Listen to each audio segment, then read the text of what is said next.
Look, I have this really great video about what to do if you fail, right? And it's pretty popular. It's got a lot of stuff. It's me just in the city talking and ranting about what you should do when you fail. But what I failed to mention, what I should have then, is what if you only fail by a point or two, right?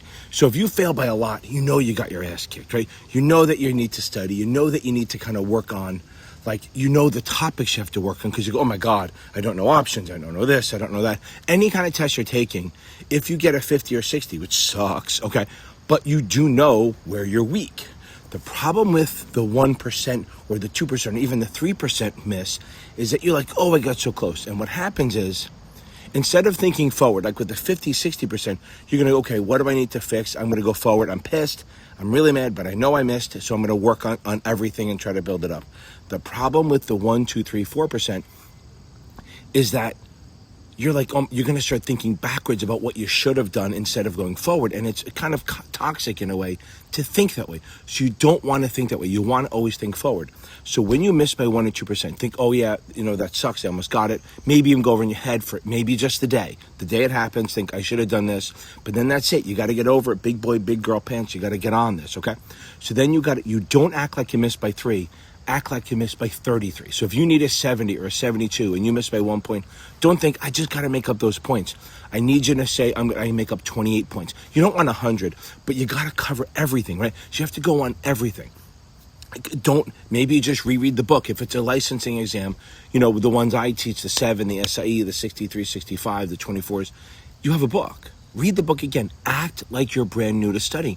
Don't do it as don't say I'm just going to pinpoint and try to beat that. The problem with that is what happens is a lot of people, when they just try to make up 1 or 2 points, they focus on the weak stuff that they could figure out, and then they ignore the stuff they were good at, and then they fail again and it flips. Here's my thing on this.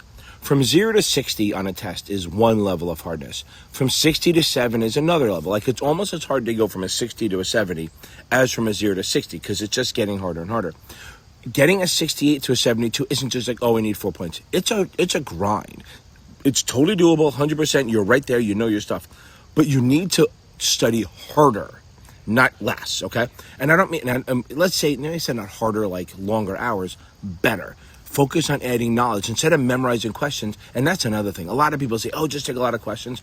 No, I make a lot of money because people won't read the book. If everyone starts reading the book and even using that Speechify app to help them, I'll be out of business. I'll have to move out of this house and sell it and live out of a cardboard box, which I'd be sad, but happy for you guys. Understand, if you miss by 1 or 2, again, think forward, not backwards. For a couple minutes, go, okay, I should have done this or that. Learn, like a goalie in lacrosse. They let it go through. They go, I should have done this, and then they're waiting for the next shot. That's you, okay?